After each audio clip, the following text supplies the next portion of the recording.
तालिबान ने अफगानिस्तान पर कब्जा कर लिया, कोई असर हुआ क्या वहां?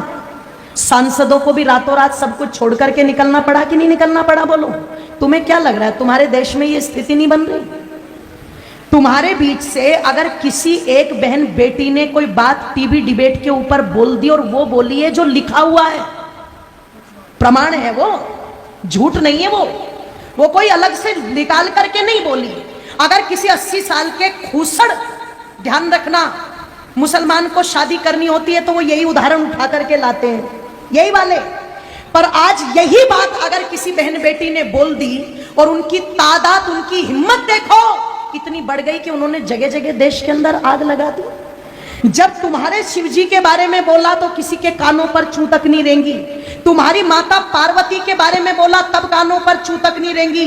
उन्होंने सीता को व्यभिचारिणी बता दिया तो तुम्हारे कानों पर चू तक नहीं रेंगी। सरेआम वो मौलवी बैठ करके टीवी डिबेट में हिंदू देवी देवताओं का अपमान करते रहे, किसी के कानों पर चू तक नहीं रेंगी। कोई भेड़िया नहीं निकल के आया, पर एक बात नुपुर शर्मा ने कह दी और सारे कुत्तों के झुंड निकल करके सड़कों पर आ गए। जरा सोच करके देखो, तुम्हें क्या लगता है ये षड्यंत्र नहीं है?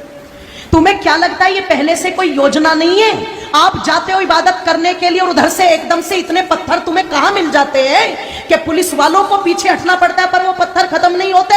आपको क्या लगता है इसके पीछे कोई योजना नहीं है? और इसके पीछे कोई योजना नहीं है कि जो भाईचारे के गीत सुनाए जाते हैं वो सारे के सारे गीत हमारे लिए है, क्या वो उन पर गीत लागू नहीं होता?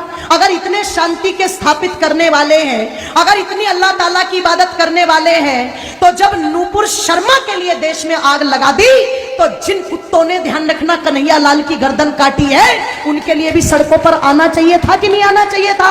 तब तो पता लगे कि ये भाईचारे का पाठ दोनों तरफ से चल रहा है। और तुम एक पक्ष को लेकर के आग लगा दो देश में और दूसरे पक्ष पर तुम दुदकारी नान करके बिल में घुस जाओ, इससे पता नहीं लगता। ध्यान रखना, इसलिए थोड़े से सचेत हो जाओ।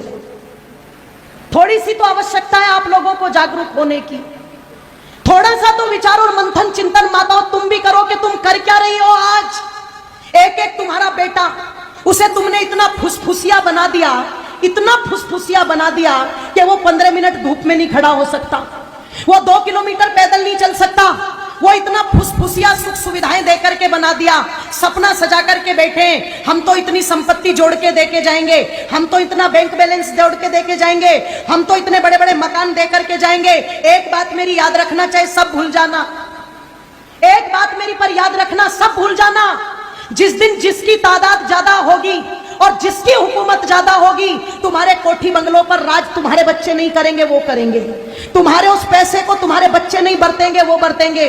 तुम्हारी संपत्ति पर मालिकाना अधिकार तुम्हारा नहीं होगा, उनका होगा। अगर यकीन ना हो तो कश्मीर का इतिहास ज्यादा पुराना नहीं है, अगर यकीन ना हो तो पाकिस्तान को अलग हुए ज्यादा समय नहीं हुआ है, जब रातों रात अपना सब कुछ छोड़कर के वहां से भगना पड़ा था।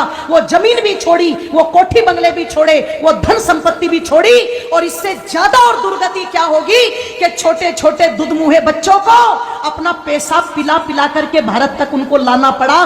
तुम सोच करके देखो, ये स्थिति हो चुकी है।